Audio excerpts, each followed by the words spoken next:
Alrighty, so I thought I would just do a short video from my post of my code. I appreciate David already getting out there and getting his done. So one thing is once you post your link to your code, definitely take some time and look at other people's code. The idea is not to look at theirs, of course, before you do the work, but after you do the work, it's the best time because you see how other people approach this particular problem.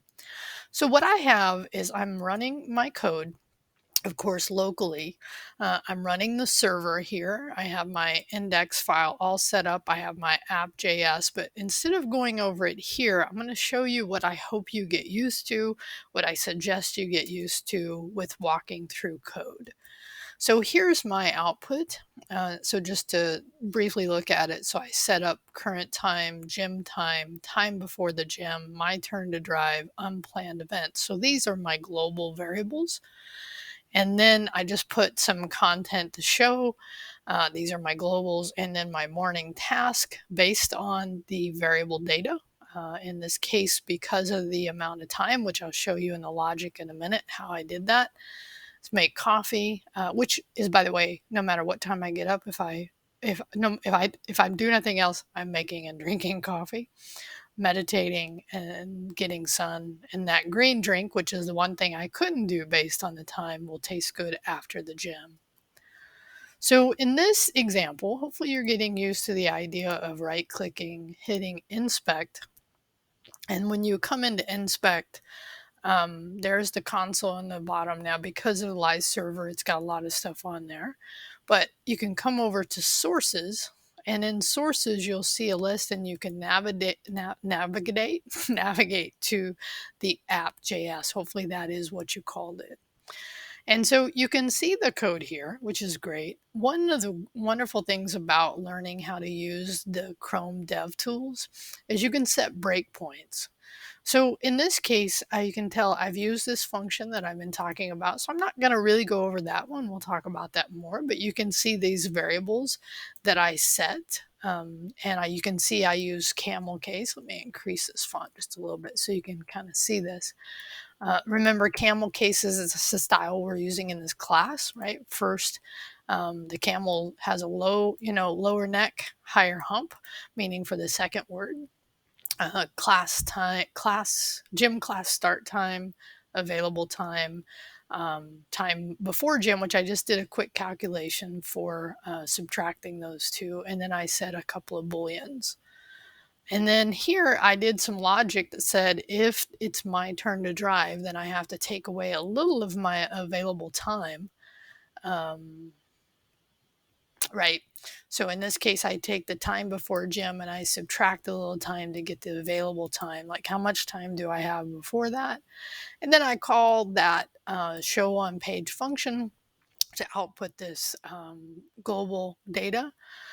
And then I actually end up setting a couple other variables for a message and a list, which both of these are string variables. And this is kind of the joke I was saying before, is like my list of things I'm going to do, no matter what time it is always to make and drink coffee. And then I do a little more just output. Notice here I am using a little bold, so I can pass a little HTML into that function and it will render a little bold as well. And so here is my logic, okay? So first I say if an unplanned event happens, right? So in this case, if this variable, I can show you here, I can roll up and show you if this variable is set to true, right? Then it will, that particular block will activate, and it'll just say whatever the list was, which the list is always here, take that and add to it some string value. And I said check time, and then I did a message, right? So, here's the list and here's the message. I wanted to separate them out in case later I ever wanted to just do something with the list. And that's why I did that. So then I said, else if available time is greater than or equal to 1.5, then I can do all the things on my list, okay? And then if it's between 0.7, greater than 0.7 and available less than or equal to 1.4, then this is what I can do. I can meditate, get morning sun, and then I, give a little output that you can have that drink afterwards. Else, in this case, I assumed based on having it drop through right here, right, what the number probably would be is enough time to at least meditate. Okay. So one thing I want to show you is in writing some of these compound or statements, it gets a little confusing. And let me show you a quick way you can kind of figure out if your logic is working, which, by the way, one of the things you can do and you should do is come up and modify your variables in your code to make sure it outputs what you expect. Okay. And but sometimes when writing these, like available time greater than equal to, do you use an and or do you use an or? Let me just show you a really fun way to do this.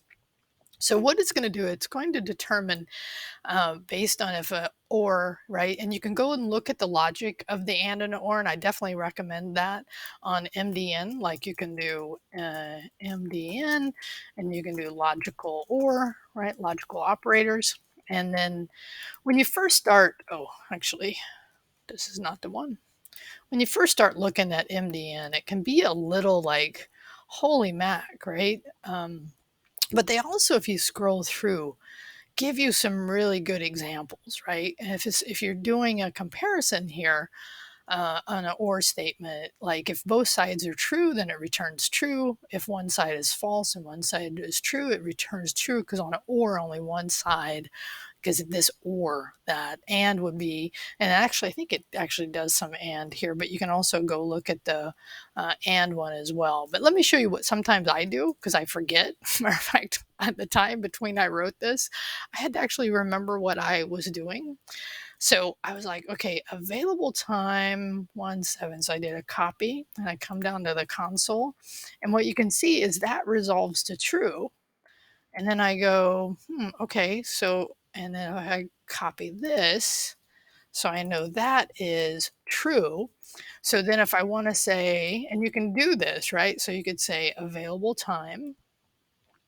And actually, you could just do this, true and true would return true, which would make sense. But you can also just type false or true, and it returns true. So it helps you understand how the logic flows in order for you to make sure that the blocks of if blocks comparisons has actually rendered the decision that you had hoped for. Okay. So the other thing I definitely recommend, and this is kind of what I was leading into saying, is I definitely recommend learning how to set these breakpoints. And all I'm doing is clicking here.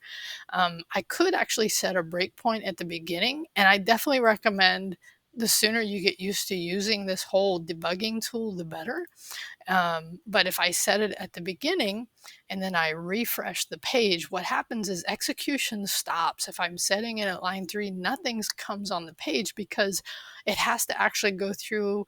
In this case, I haven't called show function, but the JavaScript interpreter has to actually set this up in memory. So what you can do if you look over here, and this might be on the bottom for you, it depends. But what you want to first get used to is this step into. So what it did is it set up the show on page, and now it's going to set up my variables, my global variables. It's going to run my logic, which, by the way, right here, I can tell that's a false.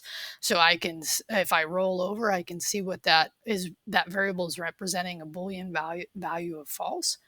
And then I can figure out, oh, based on this, is it actually running? And let me just show you what, and just I'll slow down a minute here. This green means the line it's about to execute. And when you hit step into, then it executes that line. So now show on page, now it's going to run that function. Okay. Now maybe the first time I want to actually watch it, see what it passes into the functions. Functions are what we're going to start on next week. Right. But on this next one, I'm like, okay, I've already seen that. So I'm just going to jump over that. I'm going to jump over that, but I can see it's doing what I intended it to do. Great. Okay. And then it sets up some more variables. And again, I actually could have just used a step on that one. I didn't need to do and in this case, it's a step over. So I'm just stepping over those. And then here's my logic. Okay. So watching your program run like that really helps you understand it. And the sooner you get used to using this interface, the better. Okay, so I'm going to post my link to my Get Hack link that I showed you how to do already, but I just want to show you and just talk about my code a little bit with the intention of also helping you kind of get into DevTools and learning how to use the debugger, because the sooner you learn the debugger, the better. Which, by the way, over here, you can always just hit this and it'll run all the code for you, or it'll run through all the code in your app. Okay, let me know in a reply if you watched this and if this was helpful to you.